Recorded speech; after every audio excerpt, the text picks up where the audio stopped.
Avis vascular centre మన దేశంలోనే the best varicose vein hospital.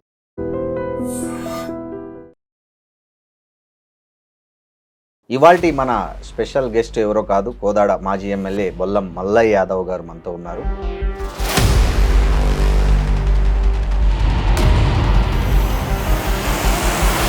మీ మీద మీ ప్రత్యర్థులు కొన్ని ఆరోపణలు చేస్తున్నారు. మీరు అధికారంలో ఉన్న రోజులు అంటే సెటిల్మెంట్లు చేస్తారు, తర్వాత సీఎంఆర్ఎఫ్ చెక్కుల్లో కమిషన్లు తీసుకుంటారు, దందాలు చేస్తారు, ఇట్లాంటి ఆరోపణలు చేశారు. డబ్బులు సంపాదించాలనుకుంటే నాకు హైదరాబాద్లో చాలా అవకాశాలు ఉన్నాయి వ్యాపారం చేసుకోవడానికి. ఎవరైనా నిజంగా ఇచ్చిన వాళ్ళు చెప్తే దాని గురించి, రాజకీయంగా ఆరోపణలు చేయడానికి ఇంకా వేరే ఏదీ లేనప్పుడు బురదలుతారు. నిజంగా ఉంటే ఈ పాటికి వెయ్యన్న మామూలుగా వెలికి తీయాలి కదా. కేసీఆర్ స్వయంగా దళిత బంధు పథకంలో కమిషన్లు తీసుకున్న 49 మంది ఎమ్మెల్యేల జాబితాలో మీ పేరు కూడా ఉంది అని అప్పుడు కూడా ప్రచారం చేశారు. ఎవరికి మా జిల్లాలో ఏ ఒక్కళ్ళకి కూడా బీఫామ్ ఇవ్వలేదు. మా జిల్లాతో పాటు పొద్దుపటి ఇచ్చినే తప్ప మిగతా జిల్లాలో ఎక్కడ కూడా రాలేదు.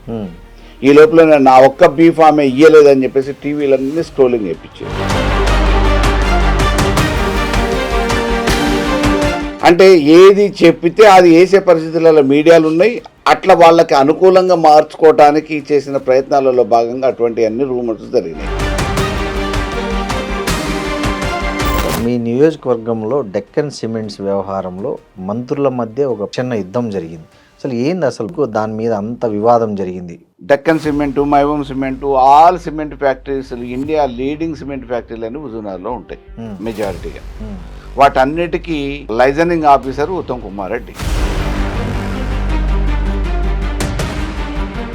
అందుకోసమే ఆయన హుజూర్నగర్లో సునాయాసంగా గెలిపేయడానికి 2009లో మైబూమ్ సిమెంట్ బాధ్యతలు తీసుకొని ఆయన చుట్టాన్ని కోదాళ్ళలో గెలిపించడానికి, ఆయన్ని అక్కడ గెలిపించడానికి రాయబారం నడిపి రాజకీయాన్ని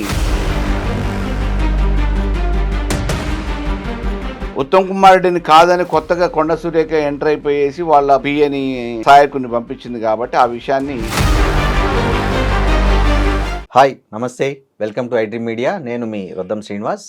ఇవాల్టి మన స్పెషల్ గెస్ట్ ఎవరో కాదు, కోదాడ మాజీ ఎమ్మెల్యే బొల్లం మల్లయ్య యాదవ్ గారు మనతో ఉన్నారు. ఒక సామాన్య కుటుంబం నుంచి వచ్చి ఒక కార్యకర్త నుంచి తన రాజకీయ ప్రస్థానం మొదలుపెట్టి 4 సార్లు ఎమ్మెల్యేగా పోటీ చేసి ఒకసారి ఎమ్మెల్యేగా గెలిచి ఆయన తన రాజకీయ ప్రయాణం కొనసాగిస్తున్నారు. ఆయన గురించి ప్రత్యర్థులు కొన్ని ఆరోపణలు చేస్తుంటారు, ఆయనకు సంబంధించి పొగిడే వాళ్ళు కూడా ఉన్నారు. అసలు ఏంటి మల్లయ్య యాదవ్ గారి రాజకీయ ప్రస్థానంలో మైలురాళ్ళు ఏంటి, ఆయన ఎదుర్కొన్న ఒడిదుడుకులు ఏంటి, ఆయన అనుభవాల గురించి మాట్లాడుకుందాం. నమస్తే మల్లయ్య యాదవ్ గారు. మీకు రాజకీయాల్లోకి రావాలనే ఆలోచన ఎలా వచ్చింది మల్లయ్య గారు? ఎందుకంటే మీ ఫ్యామిలీకి కానీ ఎవరికి కానీ కనీసం మీరు ఎక్కడ కూడా రాజకీయాలతో సంబంధం లేదు. మీరు మాత్రం రాజకీయాల్లో ఖచ్చితంగా వచ్చేయడమే కాదు, మీరు అనుకున్నది కూడా సాధించారు, ఎమ్మెల్యే కావాలన్న ఇది. ఎక్కడి నుంచి వచ్చింది మీకు ఈ ఇన్స్పిరేషన్ రాజకీయాల పట్ల? అంటే పాఠశాల విద్యాభ్యాసం ఉన్నప్పుడే, కళాశాల కానీ పాఠశాలలో ఉన్నప్పుడు కానీ నలుగురితో సాహచర్యంతో పాటు సమస్యల మీద పోయి అధికారులతో మాట్లాడటం అనేది అలవాటు పడింది. అప్పుడు సమస్యలు కూడా అట్లే ఉండేటివి. ఓకే, విద్యార్థి సమస్యలు. అది అంచెలంచెలుగా సాహచర్యం కూడా ఉపయోగపడింది. మేము డిగ్రీ కాలేజీలో ఉన్నప్పుడు సాహచర్యం యూత్ కాంగ్రెస్ ఎన్ఎస్ఏ వాళ్ళతో ఉండటం, అప్పుడు నేను ప్యానెల్లో కాంటాక్ట్ చేయటం. అప్పుడు స్టూడెంట్ ఎలక్షన్స్ 88 వరకు జరిగినాయి, రామారావు గారి తర్వాత బ్యాన్ చేశారు. అప్పుడు స్టూడెంట్ ఎలక్షన్స్లలో హైదరాబాద్లో చాలా ఉత్కంఠభరితంగా ఉండేటివి. హత్యా రాజకీయాలు జరుగుతున్న విద్యార్థి దశలో బాగుండదు అని చెప్పేసి అప్పుడు 88లో సిటీ కాలేజీలో ఒక మర్డర్ జరిగితే జయరాజ్ అని చెప్పేసి దాన్ని దృష్టిలో పెట్టుకొని ఎన్నికల్ని రద్దు చేశారు. విద్యార్థి రాజకీయాలు అవసరమా, విద్యార్థి హత్య రాజకీయాలు అవసరమా విద్యార్థులకు అని చెప్పేసారు. సో ఆ తర్వాత ఎన్నికలు రద్దు అయినప్పటికీ విద్యార్థి సమస్యల మీద నిరంతరం పోరాటం చేయటం, యూనివర్సిటీలో నేను జాయిన్ కావటం, యూనివర్సిటీలో మళ్ళీ అదే కాంగ్రెస్ సంస్కృతిని విద్యార్థి దశలో నేను యాక్టివ్గా కార్యక్రమాలలో ఉంటే అది చూసిన తర్వాత ఇప్పుడు పిసిసి ప్రెసిడెంట్ మహేష్ కుమార్ గౌడ్ గారు అప్పుడు రాష్ట్ర అధ్యక్షుడు ఎన్ఎస్యుకి. ఓకే.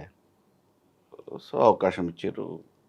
అప్పుడు ముఖ్యమంత్రిగా చెన్నారెడ్డి గారు ఉన్నారు, హనుమంతరావు పిసిసి ప్రెసిడెంట్గా ఉన్నారు. వాళ్ళందరూ కూడా సహకారం చేసి. అసలు మీ ఫ్యామిలీ బ్యాక్గ్రౌండ్ ఏంటి అసలు? Father, mother? సామాన్య రైతు కుటుంబం. సామాన్య రైతు. ఓకే. సో వాళ్ళకి ఇంట్రెస్ట్ ఉండేనా, లేకపోతే వాళ్ళు ఏదైనా జాబ్ చేయండి అని ఏమైనా మీ మీద ఫోర్స్ తెచ్చేవాళ్ళ? అంటే చదువుకోమని చెప్పేసి అవకాశం ఇచ్చారు. చదువుకోవడానికి హైదరాబాద్ పంపించారు అంతవరకే. ఓకే. విద్యార్థి రాజకీయాలు అవి ఇది చేస్తున్నారు అనేది కాదు.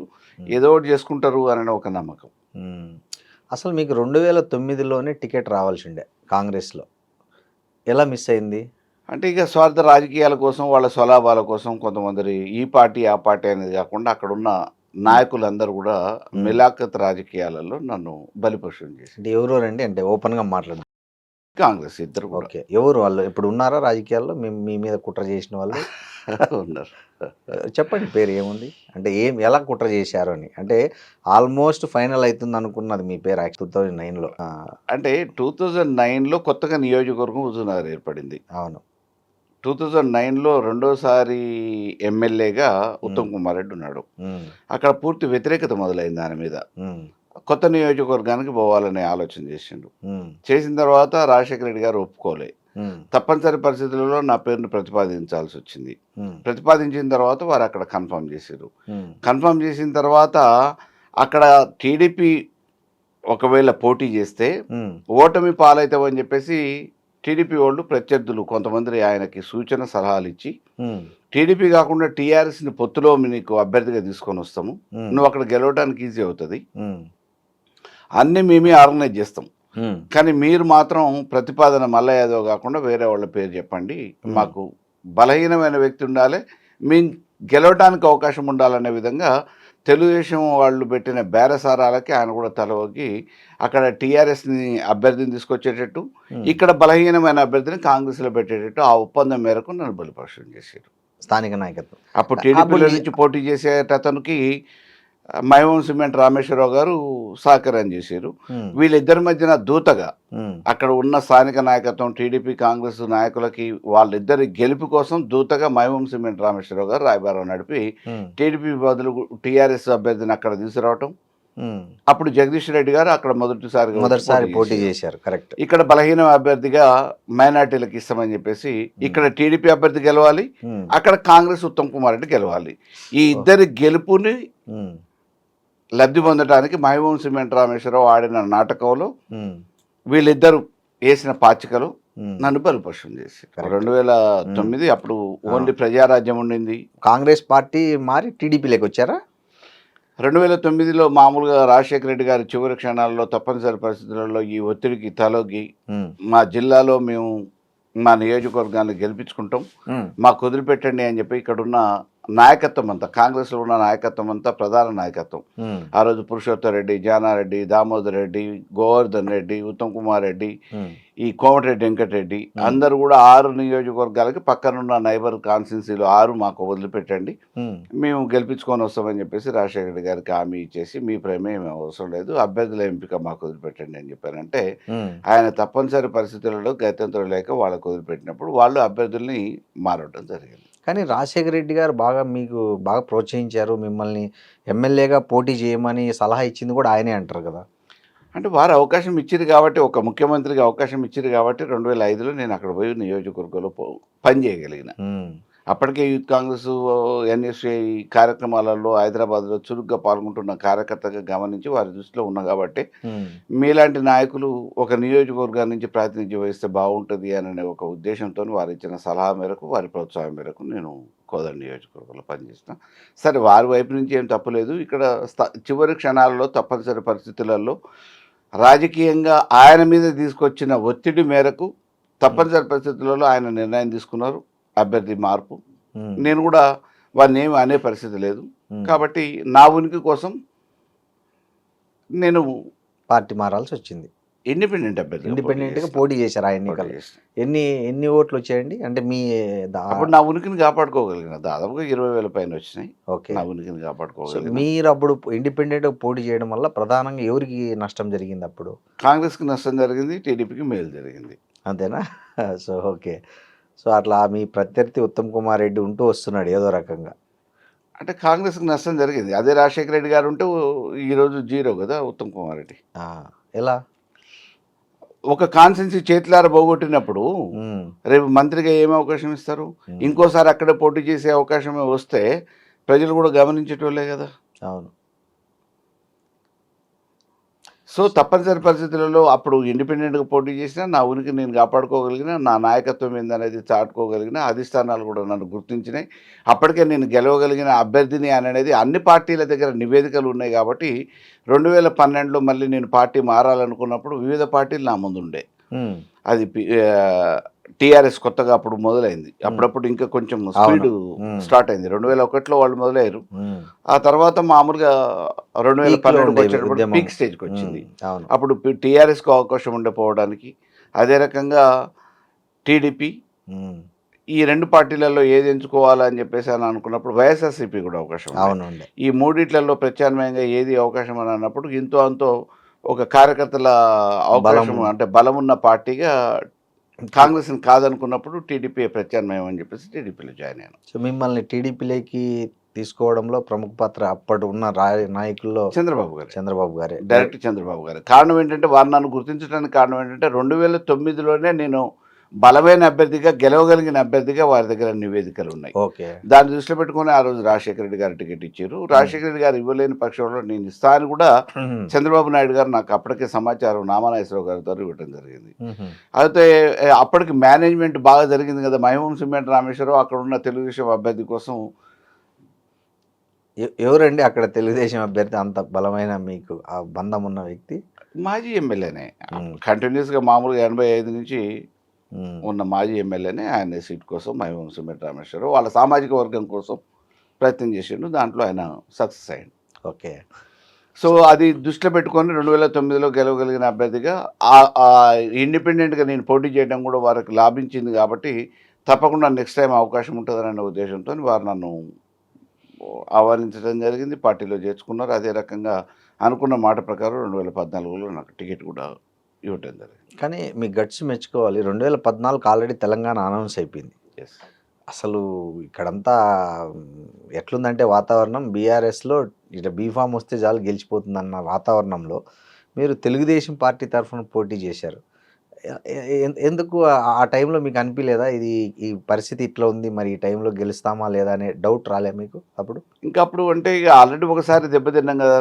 కాంగ్రెస్లో అంత సన్నిహితంగా ఉన్న రాజశేఖర రెడ్డి గారు ఉన్న తర్వాతనే టికెట్ తెచ్చుకోవడంలో వేరు ప్రయోగాలు ఉపయోగపడ్డాయి.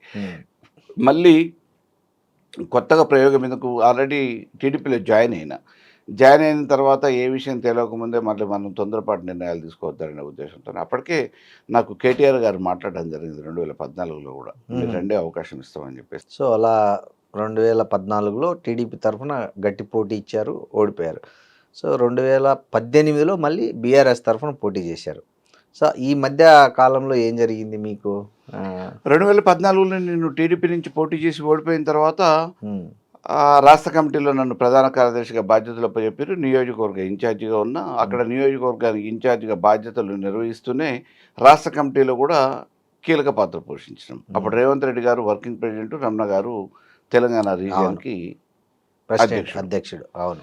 సో వారి అధ్యక్షతన రేవంత్ రెడ్డి గారు వర్కింగ్ ప్రెసిడెంట్, నేను జనరల్ సెక్రటరీ ఈ కమిటీలో పనిచేయడం జరిగింది. కంటిన్యూస్గా 2014 నుంచి 2018 వరకు కూడా అటు నియోజకవర్గ బాధ్యతలతో పాటు రాష్ట్ర కమిటీలో అనేక కీలక సమయాలలో ప్రతిపక్ష హోదాలో నా వంతు పాత్రను నేను పోషించిన. 2018లో బీఆర్ఎస్ పార్టీలో మీకు పిలిచి టికెట్ ఇచ్చారు. కారణం ఏంటంటే మహాకూటమి ఏర్పడింది. అప్పుడు కాంగ్రెస్ టీడీపీ 2 అలయన్స్ అయినాయి. అప్పుడు చంద్రబాబు నాయుడు గారు తప్పకుండా గెలవగలిగిన అభ్యర్థికి గెలిచే నియోజకవర్గాలలో తప్పకుండా అవకాశం ఇస్తామని చెప్పారు. మరి వారు కూడా ఏ తలగిరో ఎందుకు ఆ ఒత్తిడికి గురయ్యారో తెలియదు. ఆ ఎలక్షన్లో ఎవరికి కూడా గెలవగలిగిన అభ్యర్థులు ఉన్నా కానీ కొంతమందిని అకామిడేట్ చేయలేకపోయారు. మొత్తం కాంగ్రెస్కి బీఫామ్లో చెప్పేశారు. వారు తప్పనిసరి పరిస్థితుల్లో అక్కడ సిట్టింగ్ అనే ఉద్దేశంతో మళ్ళీ అవకాశం కాంగ్రెస్కి సిట్టింగ్ అనే పేరు మీద అభ్యర్థిగా మళ్ళీ పద్మావతి రెడ్డిని డిసైడ్ చేశారు. అప్పుడు తప్పనిసరి పరిస్థితులలో నేను ఇండిపెండెంట్గా నామినేషన్ ఫైల్ చేస్తే కేసీఆర్ గారు పిలిచి అవకాశం ఇచ్చారు. సో ఆ ఎన్నికల్లో గెలిచారు, ఎమ్మెల్యేగా అయ్యారు. సో ఆ 5 ఏళ్లలో మీరు సాధించిన విజయాలు ఏంటి అభివృద్ధికి, నియోజకవర్గ అభివృద్ధికి, కోదాడ నియోజకవర్గ అభివృద్ధికి? ఈరోజు తాగుతున్న మంచినీళ్ళు ఆ నియోజకవర్గానికి, కోదాడ నియోజకవర్గానికి మిషన్ భగీరథ పథకం ద్వారా కేసీఆర్ గారు రాష్ట్ర వ్యాప్తంగా ప్రవేశపెట్టిన పథకంలో భాగంగా కోదాడకి అప్పటి వరకు రాలే నేను ఎమ్మెల్యే అయిన తర్వాత మిషన్ భగీరథ ద్వారా నీళ్ళు ఇవ్వగలిగిన. ఉమ్, అదే రకంగా ఎన్ఎస్పి కెనాల్ ఎప్పుడూ తవ్వినవి ఉమ్, బలహీనంగా ఉన్న కెనాల్ని రీలైనింగ్ చేపించడానికి నా వంతు ఖాళీ నడకన ప్రయాణం చేసి ఆ నివేదికని ముఖ్యమంత్రి గారికి ఇచ్చిన తర్వాత నిధులు మంజూరు చేసి రీలైనింగ్ చేయగలిగారు. అదే రకంగా కోదాడు పట్టణాన్ని సిటీ సెంట్రల్ లైటింగ్తో పాటు పురవీధులన్నీ కూడా సిమెంట్ రోడ్లను నిర్మాణం చేయగలిగినాం. ఉమ్, సరే, స్టేట్ పాలసీ అయిన వైకుంఠ ధామాలు ప్రతి గ్రామాన కట్టగలిగినాం. అనేక రకమైన వైద్యశాలలు ప్రాథమిక ఆరోగ్య కేంద్రాలని మంజూరు చేయించుకోగలిగినాం. 30 బెడెడ్ హాస్పిటల్ని 100 బెడెడ్ హాస్పిటల్ చేయగలిగినాం. కాబట్టి అప్పటి వరకు అపరిష్కృతంగా ఉన్న అనేక సమస్యలకి మీరు పరిష్కారం ఇచ్చే అవకాశం మా హయాంలోనే గోదావరి నీళ్లను కూడా ఉమ్, తీసుకొచ్చారు హుజూర్ నగర్. కోదాడ నియోజకవర్గం అవును. తీసుకురాగలిగాం. అవును సార్, ఇన్ని అభివృద్ధి పనులు చేసిన మిమ్మల్ని మళ్ళీ అదే కోదాడ ప్రజలు 2023లో దగ్గర దగ్గర 53,000 పైచిలకు ఓట్ల తేడాతో ఓడించడానికి ఏంటి ప్రధాన కారణం అంటారు? అది మాకు కూడా అంతు చిక్కని ప్రశ్న. ఉమ్, ఎందుకంటే ఈ రాష్ట్రాన్నే 10 సంవత్సరాలు అభివృద్ధి పదాన నడిపించిన కేసీఆర్ గారికి మెజార్టీ ఇవ్వలేదు, ముఖ్యమంత్రిగా ఉంచలేదు. అదే రకంగా నేనే కాకుండా ఉమ్మడి నల్గొండ జిల్లాలో 12 నియోజకవర్గాలు ఉంటే 12 నియోజకవర్గాలలో 11 ఓడిపోయారు. ఒక్కదానికి పరిమితం చేశారు. ఉమ్. అంటే ఇది ఎమ్మెల్యేల మీద వ్యతిరేకత, ప్రభుత్వం మీద వ్యతిరేకత, కేసీఆర్ మీద వ్యతిరేకత అనుకోవాలా దీన్ని? అంటే మరి దాన్ని ఎట్లా విశ్లేషిస్తారో నాకు తెలియదు, కానీ ఖమ్మంలో అదే రకమైన రిజల్ట్ వచ్చింది, ఉమ్, వరంగల్లో అదే రకమైన రిజల్ట్ వచ్చింది, ఉమ్, నల్గొండలో అదే రకమైన రిజల్ట్ వచ్చింది, పార్టీ మహబూబ్నగర్లో కూడా అదే రకమైన రిజల్ట్స్ వచ్చినాయి. అంటే మీ ఈ 4 జిల్లాలలో ఉమ్, ఒక రకమైన కాంగ్రెస్ పవనాలు వీచినాయి అని చెప్పేసి మేము భావిస్తున్నాం. అంటే మీరు చేసిన అభివృద్ధిని మీరు చెప్పుకోలేకపోయారా? లేకపోతే ప్రజలు మీ మీద అంటే ప్రభుత్వం మీద ఉన్న వ్యతిరేకతతో లేదా కేసీఆర్ కుటుంబము వ్యవహారాలు ఎక్కువైనాయని చేసిన కాంగ్రెస్ ప్రచారం పనిచేసింది అనుకుంటున్నారా? అంటే జరిగిన దాన్ని సర్దిద్దుకోవటమే తప్ప ఇప్పుడు ప్రజల నుంచి ఏంటి, ఉమ్, కర్ణుని సావుకి 100 కారణాలు అన్నట్టు కేసీఆర్ గారు ఓడిపోవడానికి ఆయన బాగా చేయలేక కాదు, 10 సంవత్సరాలు కంటిన్యూస్గా ప్రభుత్వంలో ఉన్నారు కాబట్టి ఒకసారి మార్పు కోసం ఇంకో ప్రభుత్వాన్ని చూద్దామని కాంగ్రెస్కి అవకాశం ఇచ్చారు ప్రజలు తప్ప ఆయన మీద వ్యతిరేకత కాదు అని చెప్పేసి ఈరోజు బహిరంగంగానే మాట్లాడుతున్నారు. ఆ క్రమంలో నియోజకవర్గంలో తిరుగుతున్నప్పుడు కూడా మాతో కూడా ఎవరైనా తారసపడ్డప్పుడు ఏమంటారు, కోపం మీ మీద కాదు, 10 సంవత్సరాల ప్రభుత్వం ఉంది కాబట్టి అప్పుడు ఏదో వ్యతిరేకంగా ఒకసారి మార్పు కోసం ఓటేసినాం తప్ప మీ మీద కాదు అని చెప్పేసి సామాన్య ప్రజలు కూడా చర్చించుకుంటున్నారు. కాబట్టి ఈరోజు ఓడిపోయిన వాళ్ళందరికీ ఏదో మామూలుగా స్వయం కృపారాధాలు వాళ్ళే, ఇది గెలిచిన వాళ్ళందరూ నిస్వార్థపరులు అనటానికి ఏం లేదు. రాజకీయాలలో ఒక్కోసారి గెలుపోవటంలో, గాలి ఉమ్, గాలి గాలి అంటే రాజకీయ సమీకరణాలలో శక్తివంతుడే పనిచేసినోడికి ఓట్లు ఎత్తరు అని చెప్పి అనడానికి లేవు. ఎప్పుడు ఎవరు ఎందుకు గెలుస్తారో ఎందుకు ఓడిపోతారో తెలియని అయోమయ పరిస్థితి, విశ్లేషించని కూడా విశ్లేషించలేము. అటువంటి అయోమయ పరిస్థితి అయితే ఈరోజు. సో ఇప్పుడు మీ మీద మీ ప్రత్యర్థులు కొన్ని ఆరోపణలు చేస్తున్నారు మీరు అధికారంలో ఉన్న రోజులు. అంటే సెటిల్మెంట్లు చేస్తారు, తర్వాత సీఎంఆర్ఎఫ్ చెక్కుల్లో కమిషన్లు తీసుకుంటారు, ఈ దందాలు చేస్తారు, ఇట్లాంటి ఆరోపణలు చేశారు. ఇవి కూడా కొంత ప్రభావితం చేశాయంటారా మీ ఓటమిలో?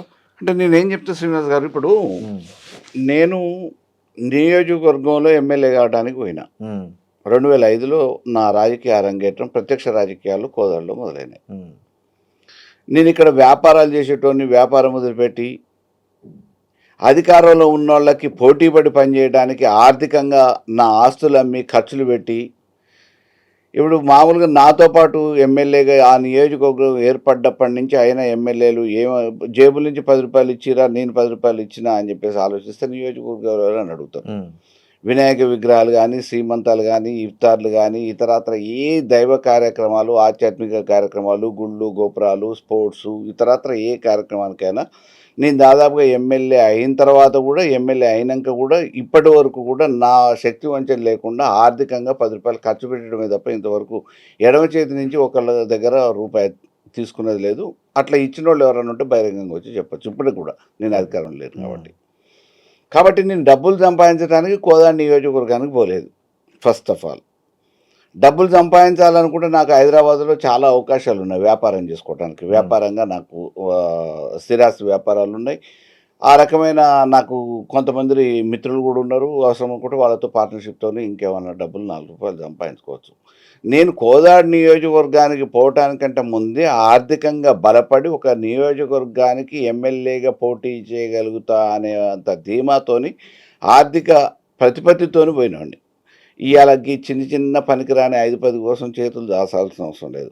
ఒకవేళ నిజంగా నాకు డబ్బులు కావాలనుకుంటే, డబ్బులు ఎవరికైనా అవసరమే. అవును. డబ్బులు కావాలనుకుంటే హైదరాబాద్‌లో మామూలుగా ఎన్నో ఆడనో, పదో పరకో చేసుకోగలుగుతాం. ఎందుకంటే రియల్ ఎస్టేట్ వ్యాపారం నాకు బాగా ఓకే. వెన్నతో పెట్టిన విద్య. ఉమ్, ఇక్కడ సంబంధాలు కూడా ఉన్నాయి. వ్యాపారంలో పెట్టుబడులు పెట్టి ఏ రకంగా మళ్ళీ రూ. 4 లాభాలు పొందొచ్చు అనే ఒక అనుభవం కూడా ఉంది కాబట్టి, నేను ఆర్థికంగా ఆడ బలపడటానికో, డబ్బులు సంపాదించడానికో నియోజకవర్గానికి పోలే. ఇయాల్టి వరకు కూడా నియోజకవర్గాల్లో రూ. 10 ఇవ్వటమే తప్ప ఎవరి దగ్గర తీసుకున్న దాఖలాలు లేవు. ఎవరైనా నిజంగా ఇచ్చినోళ్ళు చెప్తే దాని గురించి. రాజకీయంగా ఆరోపణలు చేయడానికి ఇంకా వేరే ఏదీ లేనప్పుడు ఉమ్, అయ్యే కదా బురద చల్లుతారు. నిజంగా ఉంటే ఈ పాటికి అయ్యన్న మామూలుగా వెలికి తీయాలి కదా. వాళ్ళ చేతిలో మీడియా ఉంది. వాళ్ళ చేతిలో అన్ని రకాలుగా వ్యవస్థ ఉంది. ఏదైనా ఉంటే సాక్ష్యాధారాలతో బయట పెడతారు కదా. ఎవరు ఒప్పుకుంటారు ఇవాళ రేపు?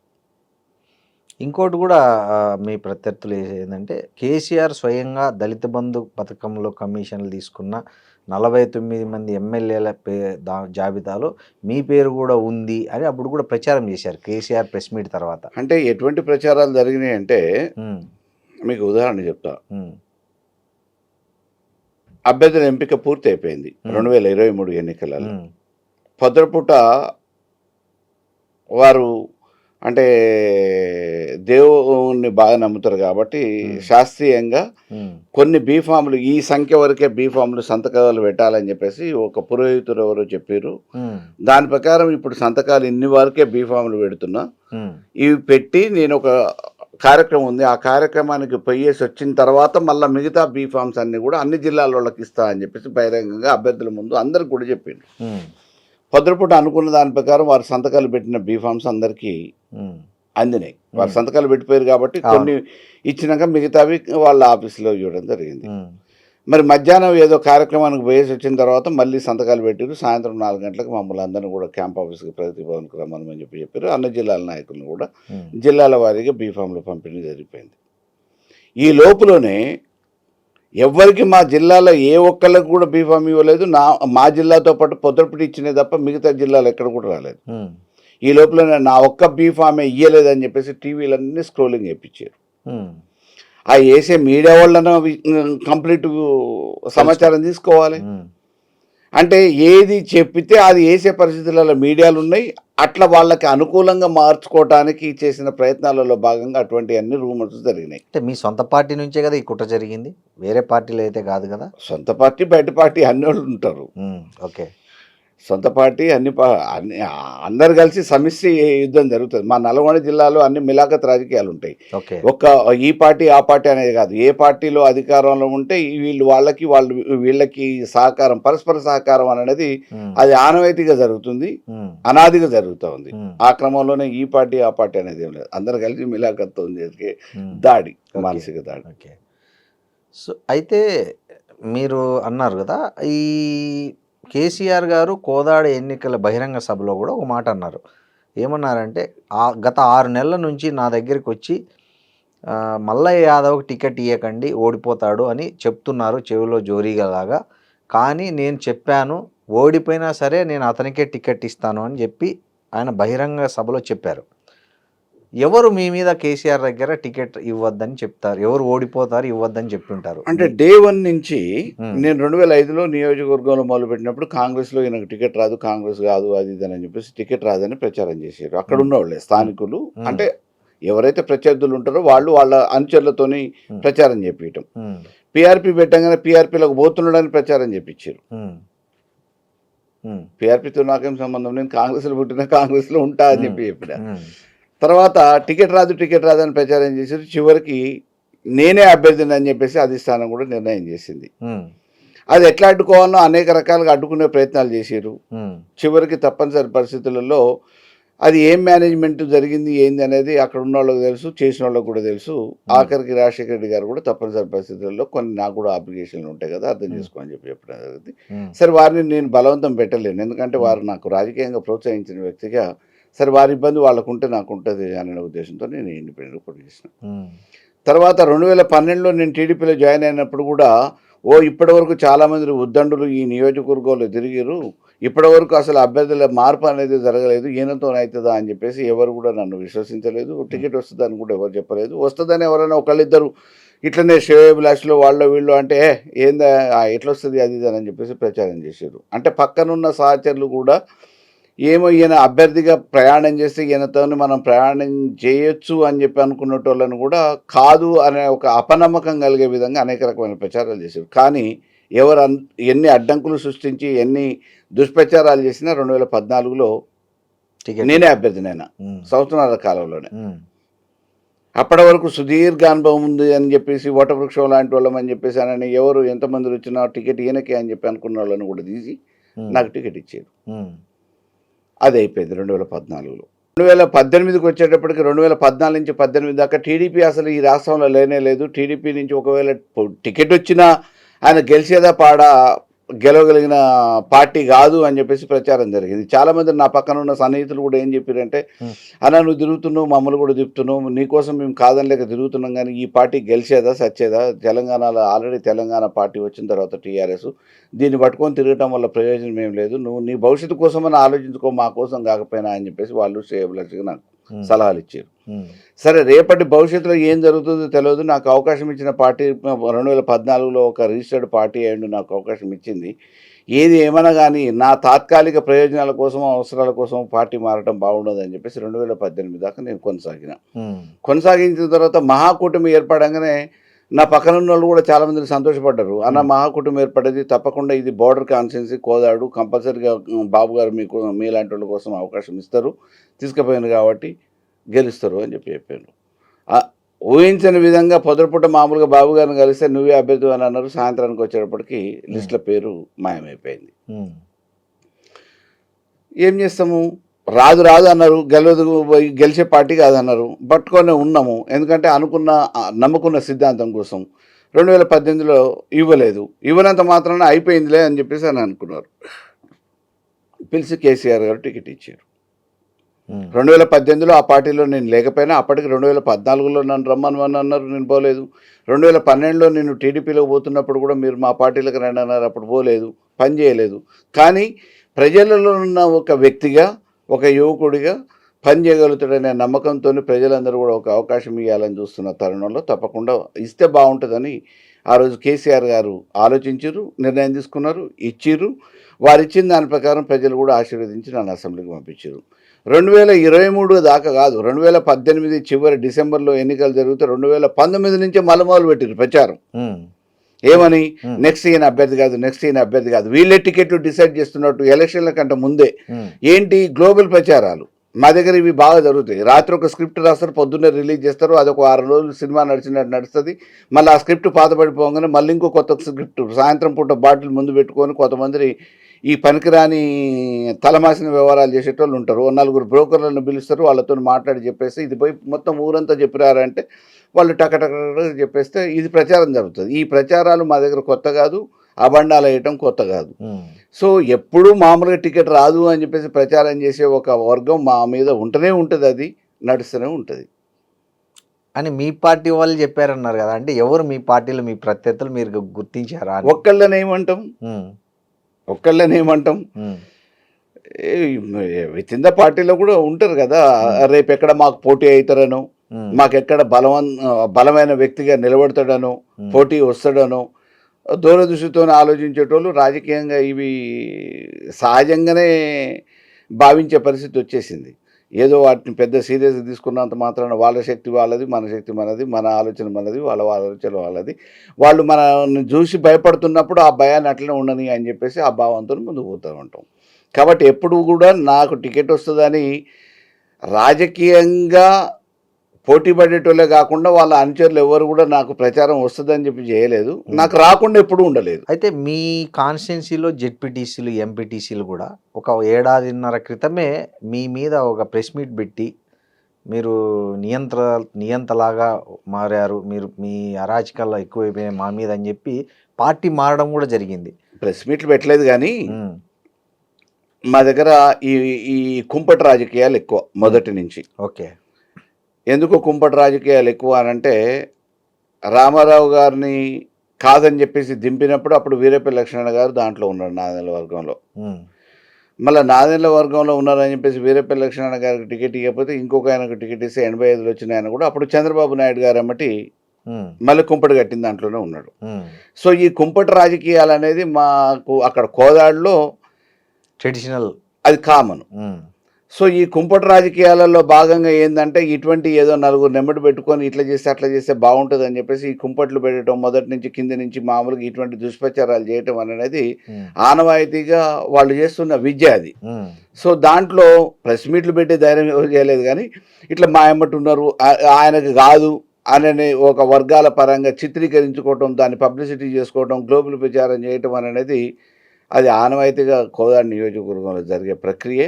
ఆ ప్రక్రియలో భాగంగా గెలిపించిన తర్వాత మరుసటి ఒక 3 నెలల నుంచే మామూలుగా ఇటువంటిది మొదలుపెట్టారు. నేను గెలిచిన 6 నెలలకే టికెట్ రాదని చెప్పి మొదలుపెట్టారు అని అంటే, ఉమ్, నేను గెలిపించిన వాళ్ళని తీసుకుపోయి అప్పటిదాకా మామూలుగా వాళ్ళు పట్టించుకునే వాళ్ళు గెలిపించిన వాళ్ళని తీసుకుపోయి అదో ఏదో మాయమాటలు చెప్పి పక్కన పెట్టుకొని ప్రెస్ మీట్లు పెట్టించుకోలేదు. కానీ ఏదో మేము వేరే ఆయననే చిత్రీకరించుకునే విధంగా మీడియాలు గీడియాలు అవి ఇవి చేసుకున్నారు.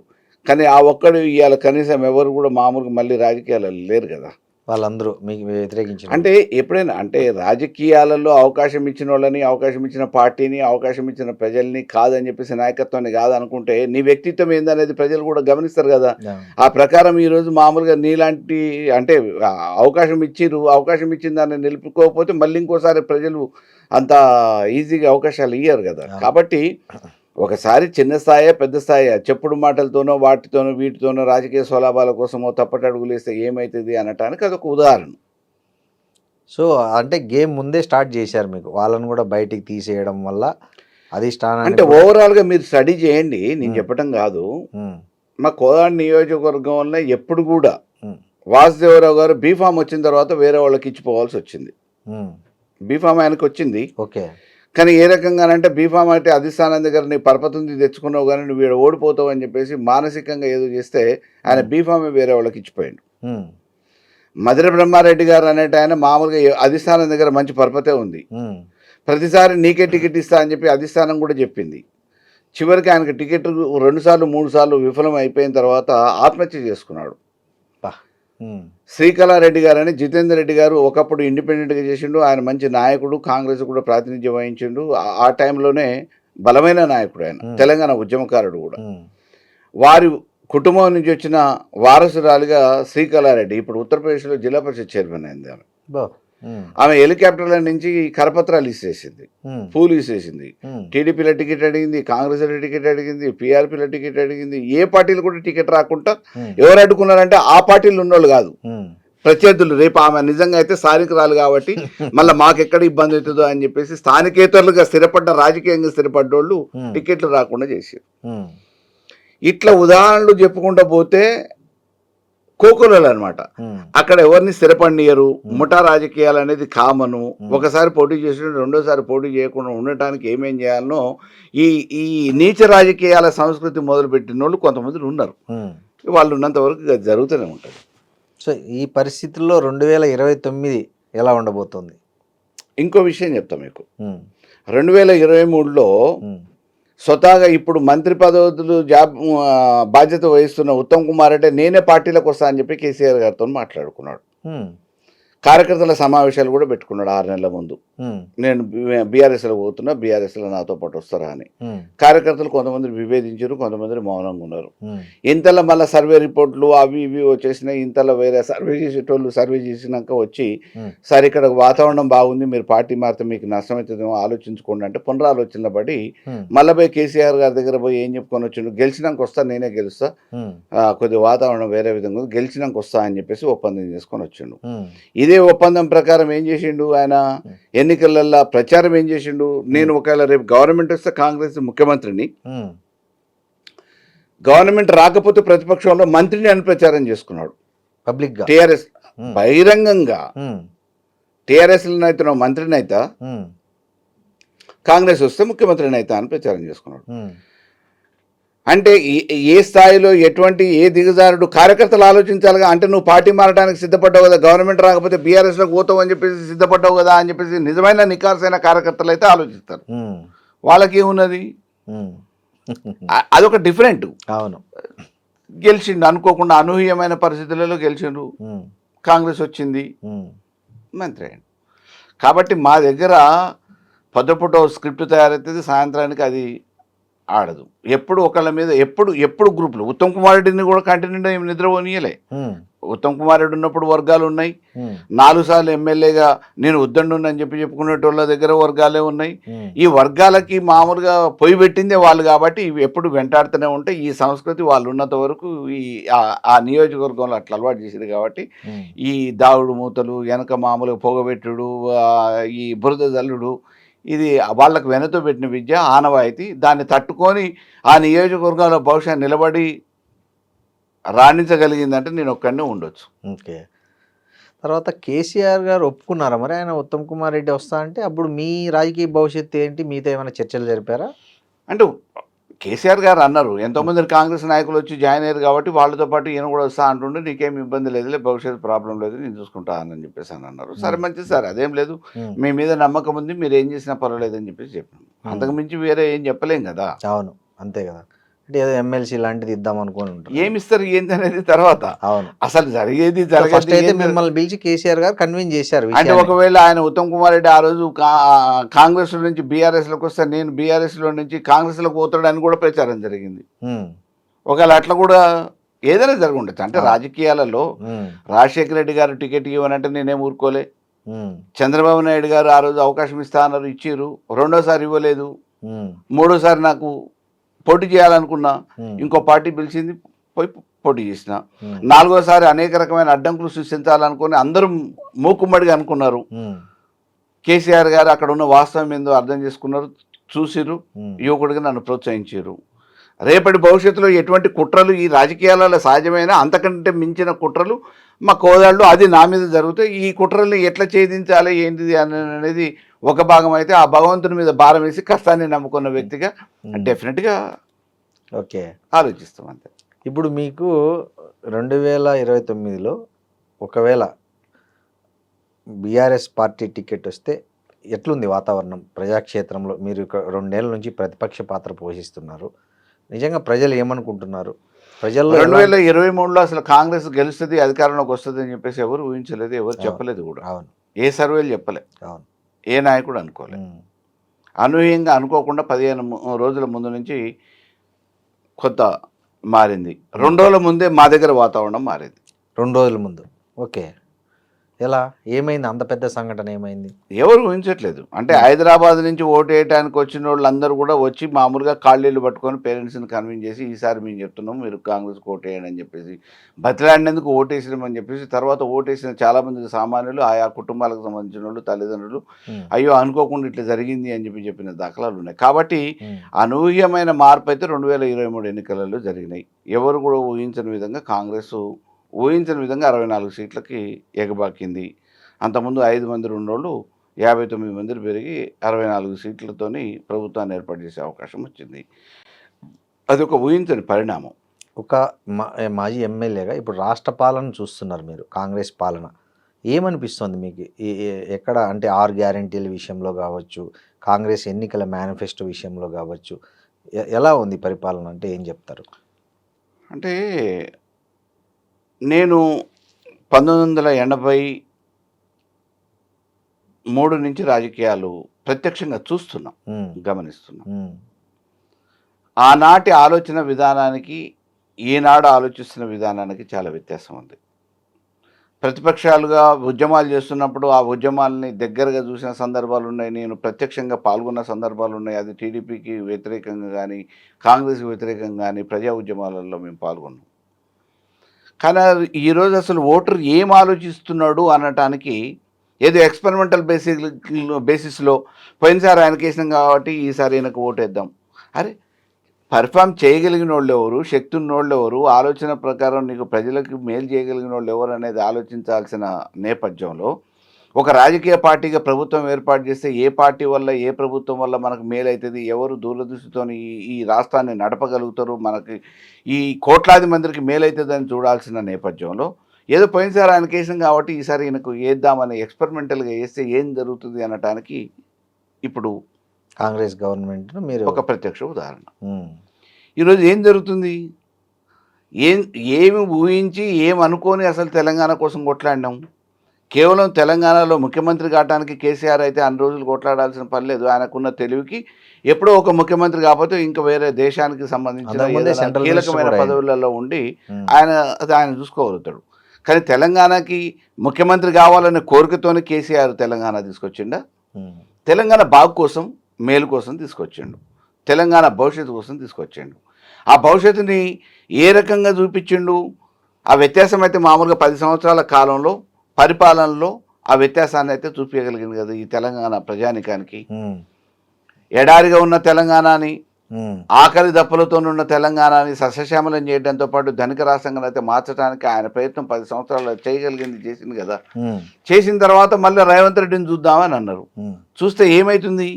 ఇవాళ ధాన్యం కొనేటోళ్ళు లేడు, విద్యార్థులకు పాఠశాలల్లో కనీసం పుస్తకాలు కరువు అయిపోయినాయి, తినే తిండి విషాహారం అయిపోయింది, హాస్పిటల్లో పోతే వైద్యం లేదు, పాఠశాలల్లో పోతే చదువు లేదు, ఉద్యోగస్తులకి జీతాలు లేవు, నిరుద్యోగులకి ఇచ్చిన మాట మాయమైపోయింది, వృద్ధులకి 4,000 అన్నారు, ఆ 2,000 గతి అయింది, మహిళలకి 2,500 అన్నారు, ఊసే లేదు.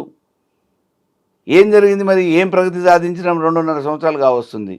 ఆ రోజుకి ఈ రోజుకి వ్యత్యాసం ఏంది? కేసీఆర్ చేయలేంది ఏంది, ఇవాళ రేవంత్ రెడ్డి చేసింది ఏంది? అవినీతి రహిత పాలన అందిస్తున్నాము, ఒక్క 4,000 పెన్షన్ తప్ప మిగతా అన్ని గ్యారంటీలు అమలు చేశామని చెప్పుకుంటున్నారు. మరి చెప్పడానికి ఏముంది? ఆ రోజు అధికారంలోకి రావడానికి మేము చేస్తామన్నారు, ఈరోజు అధికారంలోకి వచ్చిన తర్వాత మేము చేసినామని అంటున్నారు.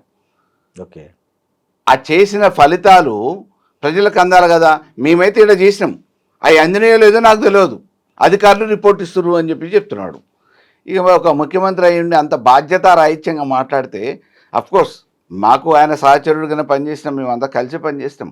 బట్ ఇవాళ ఒక అంకిత భావంతో ప్రజాసేవ చేయాల్సిన ఒక రాష్ట్ర రథసారథి అంత బాధ్యతారాహిత్యంగా అధికారం కోసం అబద్ధాలాడి ఈ అమాయక ప్రజల జీవితాలతోని భవిష్యత్తుతోని ఆడుకోవటం అనేది మంచిది కాదు. సార్, మీ నియోజకవర్గంలో డెక్కన్ సిమెంట్స్ వ్యవహారంలో మంత్రుల మధ్య ఒక చిన్న యుద్ధం జరిగింది. అసలు ఏంది అసలు డెక్కన్ సిమెంట్స్ది ఏంటి, ఎందుకు దాని మీద అంత వివాదం జరిగింది? డెక్కన్ సిమెంటు, మైవం cement, all cement factories, India leading cement ఫ్యాక్టరీలు అన్ని హుజూర్నగర్లో ఉంటాయి మెజారిటీగా. వాటన్నిటికీ లైజనింగ్ ఆఫీసర్ ఉత్తమ్ కుమార్ రెడ్డి. ఏ ప్రభుత్వం ఉన్నానా?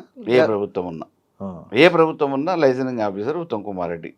అందుకోసమే ఆయన హుజూర్నగర్లో సునాయాసంగా గెలిపేయడానికి 2009లో మైబూబ్ సిమెంట్ బాధ్యతలు తీసుకొని ఆయన చుట్టాన్ని కోదాళ్ళలో గెలిపించడానికి, ఆయన్ని అక్కడ గెలిపించడానికి రాయబారం నడిపి రాజకీయాన్ని నడుపుతూ ఉంటాడు. సో ఆ క్రమంలో ఉత్తమ్ కుమార్ రెడ్డిని కాదని కొత్తగా కొండ సురేఖ ఎంటర్ అయిపోయేసి వాళ్ళ పిఏని సహాయకుని పంపించింది కాబట్టి ఆ విషయాన్ని ముఖ్యమంత్రి దృష్టికి తీసుకపోయి ఇన్ఫ్లుయెన్స్ చేసి అరెస్టుల దాకా, గొడవల దాకా దారితీసినాయి. కాబట్టి అక్కడ ఇంకొకళ్ళు ఎవరు జోక్యం చేసుకోవద్దనే భావనలో ఉన్న ఉత్తమ్ కుమార్ రెడ్డిని అనుకోని పరిస్థితులలో కొత్త వ్యక్తి వచ్చి జోక్యం చేసుకోవడంతో ఆ గొడవ బహిర్గతమైంది. అట్లా బయటికి రాని గొడవలు చాలా ఉన్నాయి ఇవాళ రాష్ట్రంలో. వసూలు దందాలు ఎక్కడెక్కడ ఉన్నాయి మీకు తెలిసి? ఎక్కడ ఏ జిల్లాలు లేవు? అన్ని జిల్లాలలో వసూలు రాజాలు ఉన్నారు, వసూలు దందాలు జరుగుతూనే ఉన్నాయి మూకుమ్మడిగా. ఇప్పుడు కొండ సురేఖ్ గారు సమ్మక్క సారక్క జాతరలో వచ్చిన టెండర్లను కూడా వారికి కాదనుకుని వేరే శాఖకు మార్చిన తర్వాతనే కదా గొడవ మొదలైంది. అట్లా అన్ని శాఖలలో ఆ సమన్వయ లోపం ఉంది, అందరిలో కూడా ఆ ఇబ్బంది జరుగుతూ ఉంది. మీరు ఎమ్మెల్యేగా ఉన్న 5 ఏళ్ళు కూడా ఉత్తమ్ కుమార్ రెడ్డి లైజనింగ్ ఆఫీసర్గా ఉన్నారా డెక్కన్ సిమెంట్స్కి? మా నియోజకవర్గం కాదు అది, ఇది సిమెంట్ ఫ్యాక్టరీస్. అవును, వారు ఏ ప్రభుత్వం ఉన్నా లైజనింగ్ ఆఫీసర్గా వ్యవహరిస్తూనే ఉంటారు. ఓకే. సో అక్కడ నిజంగా గ్రీన్ ట్రిబ్యునల్ అవన్నీ దాని మీద ఈ మధ్య వార్తల్లో చూసాము, అవి చాలా. ఇలా కాంగ్రెస్ ప్రభుత్వంలో ట్రిబ్యునల్లు, జీవోలు ఇవేమి ఉండదండి. వాళ్ళు ఏదనుకుంటే గదే ఆర్డరు, అదే జీవో. ఓకే సార్, ఇటీవల CMRF అనే ఒక స్కామ్ బయట పెట్టడం, దాంట్లో మీ సహాయకుడు, వ్యక్తిగత సహాయకుడు మీద మీ మీద కూడా విమర్శలు వచ్చాయి చాలా విషయాలు. అసలు ఏంటి ఈ సీఎంఆర్ఎఫ్, అసలు నిజాలు ఏంటి అసలు? ఈ టైంలో ఇది బయటికి రావడం, దాన్ని ఎలా 5 సంవత్సరాల నా పరిపాలనలో అవినీతి అని చెప్పేసి దుష్ప్రచారం చేసిన ఉత్తమ్ కుమార్ రెడ్డికి, ఉత్తమ్ కుమార్ రెడ్డితో పాటు మా పార్టీలో ఉన్న కొంతమంది దుష్ట శక్తులకి ఏ అవకాశం బహిర్గతం చేయడానికి అవకాశం లేక ఆఖరికి అయిపోయిన తర్వాత అక్కడో ఇక్కడో, ఎందుకంటే ప్రతి నెల నేను కోట్ల రూపాయలు పంచిన 5 సంవత్సరాలలో 60 నెలల్లో అనేక దఫాలుగా అనేక సందర్భాలలో ముఖ్యమంత్రి సహాయనిధి నుంచి చెక్కులు పంపినాం కాబట్టి అక్కడో ఇక్కడో 5, 10 ఏమైనా చెక్కులు మిస్ అయితే మిస్ అయ్యి ఉండొచ్చు. నేను కాదనట్లే, క్లర్క్ లెటర్ కావచ్చు, వాడు ఏదైనా టైం అయిపోయిన తర్వాత ఇవ్వలేకపోవచ్చు, టైం అయిపోయిన చెక్కులను ఏదైనా మిస్యూజ్ చేస్తే చేసి ఉండొచ్చు, అది రీవాల్యుయేట్ చేసి చేసిరు, నా టర్మ్ అయిపోయిన తర్వాత చేసిరు. సో అటువంటి 1-6 మిస్ అయితే ఆ 1,50,000 గురించి ఆశపడే, కక్కుర్తిపడే, కక్కిన కూడికి ఆశించే లక్షణం నాకు లేదు. ఎందుకంటే నేను పుల్లెక్కనే బతికినా, కొడితే కుంభస్థలాన్ని కొడతా. నేను నిజంగా డబ్బులు సంపాదించాలనుకుంటే హైదరాబాద్లో ఏదైనా చేసుకోగలుగుతా. ముఖ్యమంత్రి ఏ ప్రభుత్వంలో ఏ ముఖ్యమంత్రి ఉన్నా కానీ ఆ ముఖ్యమంత్రి దగ్గర పోయి నేను పని చేయించుకోగలిగిన శక్తి, ఆ చనువు, ఆ సన్నిహితం నాకుంది. కాబట్టి ఆ ₹1,00,000కి నేను చేదాచేటోని కాదు. కేవలం బద్నాం చేయడానికి ఏదో ఒకటి సాకు కావాలి కాబట్టి ఇదేమన్నా దొరుకుతుందేమని ప్రయత్నం చేశారు. దాంట్లో ఒక సామాన్యుడిని, ఒక దళితుడిని బలి చేశారు. ఆ బలి చేసిన విషయం కూడా నేను బహిరంగ సభ పెట్టి బహిరంగంగానే వాళ్ళకి ఛాలెంజ్ కూడా చేయడం జరిగింది. మీ వ్యక్తిగత సహాయకుని అరెస్ట్ చేశారా దీంట్లో? ఈ చెక్కులు మిస్యూజ్ అయినాయి అని చెప్పేసి వాళ్ళకి అడుగులకు మడుగులు వస్తే పోలీసు యూనిఫామ్ వేసుకొని, ఖద్దరు చొక్కా వేసుకున్న అధికారులను తీసుకొచ్చుకొని దీన్ని అరాజ్ చేయడంతో పాటు ఫిజికల్గా అరాజ్ చేసి, ఫిజికల్గా టార్చర్ చేసి నా పేరు చెప్పేయడానికి ప్రయత్నం చేశారు. నాకు సంబంధమే లేదు కాబట్టి వాళ్ళు ఎవరు చెప్పలేకపోయారు, కోర్టుకు ప్రొడ్యూస్ చేశారు. ఆ దెబ్బలు తట్టుకోలేని రాజేష్ చచ్చిపోయాడు. కర్ల రాజేష్ చచ్చిపోయాడు అనుకున్నారు, అయ్యారు. సార్ భవిష్యత్తులో మంత్రి అయ్యే అవకాశం ఉందా మల్లయ్య యాదవ్? దేవుని దయ, మన ప్రయత్నం మనకు ఉంటుంది, మిగతాది దేవుని దయ. వచ్చే ఎన్నికల్లో ఏ పార్టీ తరఫున అవకాశం వస్తుంది? బీఆర్ఎస్ తరఫున వస్తుంది అనుకుంటున్నారా? అదే, నేను ఎప్పుడు కూడా నా స్వలాభం కోసం, నా స్వార్థం కోసం పార్టీలు మారలేదు, అధికారం కోసం పోలేదు. అధికార పక్షం నుంచి ప్రతిపక్షంలోకి పోయినా కానీ ప్రతిపక్షం నుంచి అధికార పక్షంలోకి పోలేదు. కాబట్టి నేను పార్టీలు నా అవసరాల కోసమే మారలేదు. ఈరోజు బీఆర్ఎస్లో ఉన్నా, బీఆర్ఎస్లో ఉంటా, బీఆర్ఎస్లోనే నాకు అవకాశం అధిష్టానం ఇస్తుంది, ప్రజలు ఆశీర్వదిస్తే గెలుస్తాం, లేకపోతే ప్రజాసేవలో ఉంటాం. సార్ మీరు ఎన్ఎస్యుఐలో ఉన్నప్పుడు మీకు ధర్మాన ప్రసాదరావు గారు ఇద్దరు కలిసి వర్క్ చేశారా? ఈరోజు రాష్ట్రంలో అధికారంలో ఉన్నోళ్ళు, ప్రతిపక్షంలో ఉన్నోళ్ళు చాలా మందిని నాకు సహచరులు, సమకాలికులు కూడా ఉన్నారు. సో ఆయన ఆ రోజు నాకంటే కొంచెం సీనియర్ ధర్మాన ప్రసాదరావు గారు, చాలా అంటే కొద్ది సీనియర్ నాకంటే. మేము ఎన్ఎస్యుఐలో ఉన్నప్పుడు వారు యూత్ కాంగ్రెస్ జిల్లా ప్రెసిడెంట్ శ్రీకాకుళం.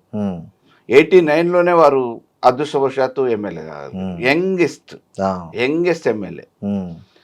ఆ తర్వాత 94లో ఓడిపోయారు, మళ్ళీ 99లో ఎమ్మెల్యే గెలిచారు. అప్పుడు ప్రతిపక్షంలో ఉన్నారు. బడ్జెట్ సమావేశాలలో మాట్లాడితే అనర్గళంగా 3 గంటలు 4 గంటలు మాట్లాడితే అప్రిషియేట్ చేయని వాళ్ళు అంటూ లేకుండా అప్రిషియేట్ చేశారు. సో 2004లో మళ్ళీ గవర్నమెంట్ వచ్చిన తర్వాత రాజశేఖర రెడ్డి గారు శ్రీకాకుళం నుంచి ఈయన పోటీ చేస్తానంటే, శ్రీకాకుళం నుంచి వద్దు, నీ పాత నర్సంపేట నుంచి చెయ్యు, ఎందుకంటే గవర్నమెంట్ వస్తుంది, నీలాంటి వాడు అవసరం అని అంటే, లేదు నేను గెలుస్తానంటే రాజశేఖర రెడ్డి గారు నా ముందే ప్రత్యక్షంగా చెప్పారు, ఈ శ్రీకాకుళం హెడ్ క్వార్టర్ ఎప్పుడు కూడా కాంగ్రెస్ గెలవలేదు, నాన్ కాంగ్రెస్ గెలిచింది, యాంటీ కాంగ్రెస్ కాన్స్టిట్యున్సీ అది, నువ్వు ఎక్స్పెరిమెంటల్ చేయొద్దంటే లేదు గెలుస్తా అని చెప్పి రాజశేఖర రెడ్డి గారి దగ్గర ఒప్పించి బీఫామ్ తీసుకొని గెలవడం జరిగింది. గెలిచిన తర్వాత వారు రెవెన్యూ మినిస్టర్ అయ్యారు. మాకు ఆ సన్నిహితం ఉంది కాబట్టి కంటిన్యూస్గా ఎమ్మెల్యేగా ఉన్నప్పుడు కానీ, మంత్రిగా అంతకుముందు ఉన్నప్పుడు కానీ, అంతకుముందు హ్యాండ్లూమ్స్ మినిస్టర్ చేసిండ్రు, యూత్ అండ్ స్పోర్ట్స్ మినిస్టర్గా చేసారు. ఆ సన్నిహితం ఉంది కాబట్టి రెవెన్యూ మినిస్టర్ అయిన తర్వాత ఆ సన్నిహితం కొద్దీ నాకు అనేక రకాలుగా సహకరించారు. అప్పుడే ఆర్థికంగా నేను బలపడగలిగాను. ఇంకోటి సార్, మీరు అంటే మీ మీద అంటే ప్రతి ఎన్నికల్లో మీరు భూములు అమ్ముకొని రాజకీయం చేస్తున్నారని ఒక టాక్ ఉంది. యాక్చువల్గా మీ సొంత భూములు అమ్ముకొని సర్వే నెంబర్లతో సహా ఉన్నాయి, అదే రిజిస్ట్రేషన్ డాక్యుమెంట్లు ఉన్నాయి. అదే నేను ఎలక్షన్లకు అమ్ముకోవడంతో పాటు ఈ సోషల్ సర్వీస్ కూడా నా 5 సంవత్సరాలు గెలిచినా ఓడిపోయినా మామూలుగా కార్యక్రమాలు కొనసాగటానికి కూడా డబ్బులు కావాలి కాబట్టి ఆ డబ్బుల మందం కూడా అనేక దఫాలుగా విడతల వారీగా నాకున్నాయి. ఎన్ని కోట్ల భూములు అమ్మేశారండి ఇప్పటి వరకు? ఇవాళ హైదరాబాద్ లో రాజకీయాలు చేయకుండా కోదాడు పోకుండా హైదరాబాద్ లో ఉంటే ఏ వ్యాపారం చేయకుండా కూడా ఉన్న ఆస్తులను ఉంచుకొని ఉంటే ఇవాళ ఒక 1000 కోట్లు అయ్యేది. ఓకే, ఎంత మిగిలింది అంటారు అంతా పోనీ? ఇప్పుడు మిగిలిందిలేండి, పిల్లల మందం మిగిలింది. అంతేనా? అంటే నెక్స్ట్ ఎలక్షన్లకు మళ్ళీ అది ఇంకా అది దాని మీద నేను ఓప్షన్ పెట్టుకోలేదు. కాకపోతే ఏంటంటే పిల్లలకి నా బాధ్యత కాబట్టి పిల్లల మందం ఎంతో కొంత మనం మరీ ఏదో లావిష్గా కోటీశ్వరులు చేయాలి, భూస్వాములు చేయాలనే ఆలోచన లేదు. కానీ రేపు ఏదేమైనా మన మాదిరిగానే మన పిల్లలు కూడా ఉండరు కాబట్టి వాళ్ళ వరకు రేపు తిట్టుకోకుండా ఉండటానికి ఎంతో కొంత వాళ్ళకి సెక్యూర్ చేసి పెట్టారు, సేఫ్టీ. ఓకే, మీ వారసులుగా పుట్టినందుకు. ఓకే సార్, మీ ఇన్నేళ్ల రాజకీయ జీవితంలో మీకు బాగా బాధ అనిపించిన సంఘటన ఏదన్నా ఉందా? నిత్యమండి. అంటే పోయినప్పుడు ఇంత బురదలో ఉంటాము అని చెప్పేసి అని అనుకోలేదు. పోయిన తర్వాత ఇంత బురదలోకి దిగినామని అనిపించింది. కాకపోతే ఆ బురదలో నుంచి బయటికి రావటం అనేది సాధ్యపడట్లేదు. ఒకసారి పోయినాం, వెనక్కొచ్చి చరిత్ర హీనుడైన దానికంటే ముందు పోవటమే బెటర్ కదా అని చెప్పేసి పోతా ఉన్నాం. ఆ పోయే క్రమంలో కొన్ని దిగజారి చేయలేము, ఎదుటోడు చేసిన దాన్ని మనమేం అనలేము. కాబట్టి ఓ రకంగా తప్పు చేసిన రాజకీయాలు ఎంచుకొని తప్పు చేసిన అనే భావన ఉంది. అంటే బాగా బాధ వేసిన సంఘటన ఉందా? అనేక సందర్భాలు అనేకమే ఉన్నా కూడా అనవసరంగా సంబంధం లేని విషయాలలో నన్ను లాగటం, ప్రమేయం లేని విషయాలు. నేను ఒకటి అంటే ఓవరాల్గా 2005లో నేను రాజకీయ కార్యక్రమాలు స్టార్ట్ చేసిన. అంతకుముందు కూడా నేను హైదరాబాద్ రాజకీయాల్లో ప్రత్యక్ష రాజకీయాలలో ఉన్నా. ఆ రోజు నుంచి ఈ రోజు వరకు నేను పోరాటంలోనే ఉన్నా, యాక్టివ్గానే ఉన్నా, నికార్సుగా ముక్కుసూటిగానే ఉన్నా. నిజాయితీగా ఉండబట్టే నన్ను ఇంతమంది ప్రత్యర్థులు ఎక్కడ ఏం చేయలేకపోతున్నారు. ఒకవేళ నిజంగా వాళ్ళు చేసిన ప్రచారాలే నిజమైతే నన్ను నిజంగా బదనాం చేయడానికి, అసలు ఏ లేకుండానే బదనాం చేస్తున్నప్పుడు నిజం ఉంటే అది బదనాం చేయరా? అంటే మీరు ఎలాంటి ఎప్పుడైనా సామాజిక వివక్షను ఎదుర్కొన్నారా రాజకీయాల్లో? నేననేది అంత సాహసం లేదు వాళ్ళు ప్రచారానికి. ఓకే, నాకు ఆ వివక్ష లేదు. రెండోది నన్ను బహిరంగంగా అంత సామాజిక, ఇప్పుడు నాకు రాజశేఖర రెడ్డి గారి దగ్గర రాజశేఖర రెడ్డి గారు అవకాశం ఇచ్చారు, చంద్రబాబు నాయుడు గారు దగ్గర కాకపోయినా సామాజికంగా మామూలుగా బలహీన వర్గాలకు సంబంధించిన వ్యక్తిగానే కాకుండా రాజకీయంగా ప్రోత్సహించాలనే ఆలోచనతో ఒక యువకుడికి నాకు అవకాశం ఇచ్చారు కదా. సామాజిక వివక్ష కింద ఓడుకుంటూ ఉండొచ్చు, కానీ వారు అక్కడ నాకు ఇక్కడ చూపించలేదు కదా. అదే రకంగా చంద్రశేఖరరావు గారు, కేసీఆర్ గారు, నేనెవరో తెలియదు, ఒక యువకుడిగా అక్కడున్న సర్వే రిపోర్టు చూసి గెలవగలిగిన అభ్యర్థిగా బలహీన వర్గాలకు సంబంధించిన వ్యక్తిగా నాకు అవకాశం 2 సార్లు ఇచ్చారు కదా. కాబట్టి వివక్ష అనేది కిందోడేదో ఆలోచించినంత మాత్రాన తాత్కాలికమే. వాళ్ళకి కొంత మెచ్యూరిటీ ఉంటుంది ఉండదు, రకరకాల ఆలోచనలతో చేసి ఉండొచ్చు. కానీ ఓవరాల్గా నన్ను ప్రోత్సహించింది కూడా ఆ వర్గాలే కదా, అంటే పైన నాయకత్వాలు. నేను ఇవాళ ఆర్థికంగా ఉన్నా అంటే కూడా నాకు అందరూ కూడా పార్ట్నర్స్ కానీ, బిజినెస్లో ఫ్రెండ్స్ కానీ, అన్ని వర్గాల వాళ్ళు, అన్ని కులాల వాళ్ళు ఉన్నారు. ఏదో కిందోళ్ళు కొంతమందిని స్వార్థం కోసం, స్వలాభం కోసం, రాజకీయ ప్రయోజనం కోసం నా మీద బురద జల్లడానికి, నా దగ్గర నుంచి వేరే వాళ్ళని డిఫర్ చేయడానికి ఆ రకంగా ఏదో ముద్రేసే ప్రయత్నం చేస్తారు. కానీ నాకు అటువంటిది లేదు. నేను ఆ వివక్ష కూడా గురి కాలే. నాకు అన్ని వర్గాలు సహకరించిన ఎప్పుడో. ఈరోజు బిలీవ్ ఆర్ నాట్ దాదాపుగా 20 సంవత్సరాల పైన అవుతుంది. ఏ ఫంక్షన్ అయినా ప్రతి ఒక్కళ్ళు నన్ను పిలుస్తారు, నేను బోన్ ఫంక్షన్ అంటూ ఉండదు. అక్కడ ఓన్లీ పర్టికులర్గా ఈ సెక్షన్ వాళ్ళు పిలుస్తారు, ఆ సెక్షన్ వాళ్ళు పిలుస్తారు అనేదేం కాదు. నేను కూడా అదే రకంగా పోతూ ఉంటాను.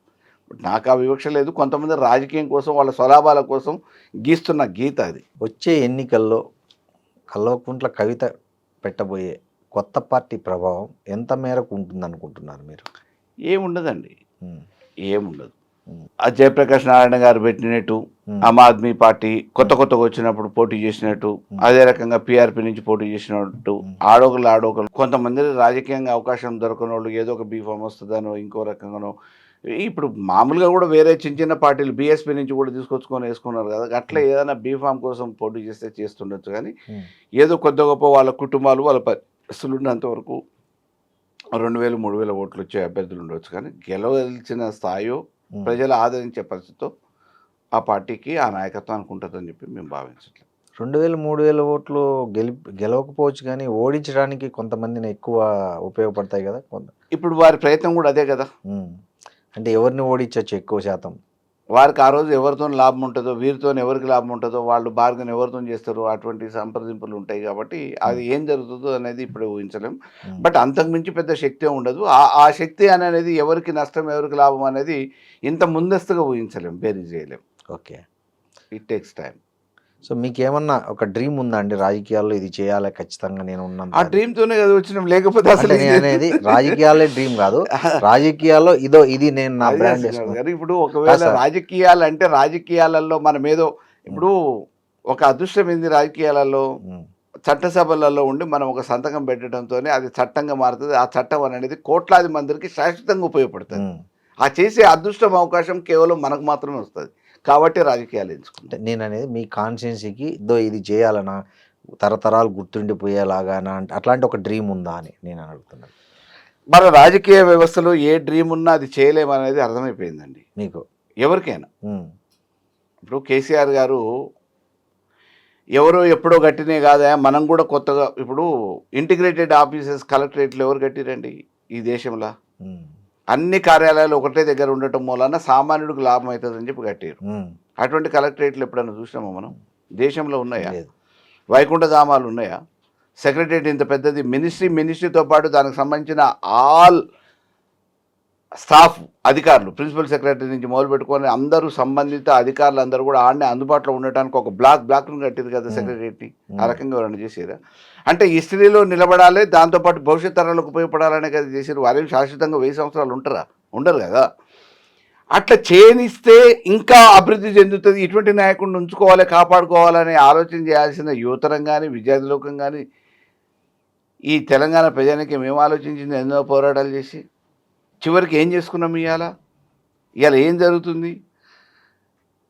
రాష్ట్రంలో 10 సంవత్సరాలు పరిపాలిస్తే 2,80,000 కోట్ల రూపాయల అప్పు ఈ బీఆర్ఎస్ ప్రభుత్వం చేస్తే కేవలం 2.5 సంవత్సరాలలో 3,47,000 కోట్ల రూపాయల అప్పు చేసింది రేవంత్ రెడ్డి సర్కార్ అని చెప్పి చెప్తున్నారు. ఈ అప్పు ఎవరి మీద పడుతుంది? ఈ భారం ఎవరి మీద పడుతుంది? ఆయా పథకాలు ఇచ్చారు. 2,80,000 ఆ అప్పులో పథకాలు ఉన్నాయి, ప్రాజెక్టులు ఉన్నాయి. ఇవాళ ఏమున్నాయి? ఓ ప్రాజెక్ట్ ఉందా, ఓ పథకం ఉందా, ఓ ఉద్యోగం ఉందా? మీరు చేసిన అప్పులు తీర్చడానికే కొత్తగా అప్పులు చేయాల్సి వస్తుందంట. అయ్యాల మేము కూడా కట్టినాం. మేము కట్టిన ఇన్స్టాల్మెంట్ ఎంత? మరి ఇవాళ దానికి ఒకటేసారి 4 రెట్లు 5 రెట్లు పెరిగిపోదు కదా. అయ్యాల మేము కూడా ప్రభుత్వంలో ఉన్నాం. ప్రభుత్వంలో తీసుకొచ్చిన అప్పుకి అప్పుడు కూడా వడ్డీలు కట్టినాము, కిస్తీలు కట్టినాము. మరి అంతకు మించి వేరే ఏమి ఉండదు కదా. ముఖ్యమంత్రిగా కేసీఆర్ గారికి ఎన్ని మార్కులు వేస్తారు, రేవంత్ రెడ్డి గారికి ఎన్ని మార్కులు వేస్తారు? అసలు ముఖ్యమంత్రిగా కేసీఆర్ గారికి రేవంత్ రెడ్డి గారికి పోలిక ఎక్కడదండి? నక్కకి నాగలోకానికి ఉన్నంత పోలిక ఉంటుంది. ఇప్పుడు ఎవరి ప్రాధాన్యత వాళ్ళు. ఫ్రూగా ఆ కుర్చీలో కూర్చోవటం ఎవరైనా కూర్చోవచ్చు అవకాశాన్ని బట్టి. కానీ ఆ కుర్చీకి న్యాయం ఎవరు చేసిరు అని అనే దానికి ప్రశ్న వస్తే కేసీఆర్ గారు ఈ రాష్ట్రాన్ని సాధించారు. ప్రాణాలని కూడా వెనకాడకుండా రాష్ట్రాన్ని సాధించారు. ఈ రాష్ట్రాన్ని సాధించి దాని ప్రగతిని కూడా చూపించారు. దాని ఫలాన్ని ఈరోజు నువ్వు ఆ కుర్చీలో కూర్చొని ఏదో చేస్తానంటే దాన్ని కొనసాగింపుగా చేయకుండా మళ్ళీ ఇప్పుడు తిరోగమనం అయిపోయాయి. లాభమే ఉన్నది.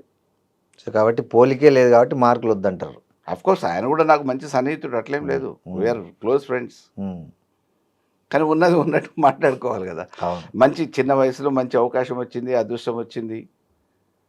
మంచిగా 4 కాలాల పాటు చిరస్థాయిగా నిలిచిపోయే విధంగా ఆయన హయాంలో ఇది జరిగిందని చెప్పి చెప్పుకోవడానికి చేస్తే బాగుంటుంది. ఇవాళ ఆ పేరు మీద ఏదో చేద్దామని సీఎం అయ్యాక మీ మిత్రుడిని సందర్భం రాలేదు. ఓకే, థ్యాంక్ యూ మల్లయ్య గారు, thank you very much. And for more videos, please subscribe to iDream. Please subscribe to iDream. Please subscribe iDream. And please subscribe to iDream. For more videos, subscribe to iDream. please like, share and subscribe to the channel. Congratulations, iDream. Subscribe to iDream. Subscribe to iDream. So subscribe to iDream Media. iDream ki iDream team andarki huge congratulations. Please subscribe iDream Media. Please subscribe to iDream. Subscribe iDream. Please subscribe to iDream. iDream అంటే నా కళల ఛానల్ను subscribe చేసుకున్న నోరు తిరుగుతలేదు. మీరైతే గంట గుర్తు కొట్టండి. For more such videos, please subscribe to iDream. Subscribe to iDream. Please subscribe to iDream. Please subscribe iDream Media. Please do subscribe to iDream. Please subscribe to iDream Media. For best entertainment and information, please subscribe iDream. And don't forget to subscribe to iDream.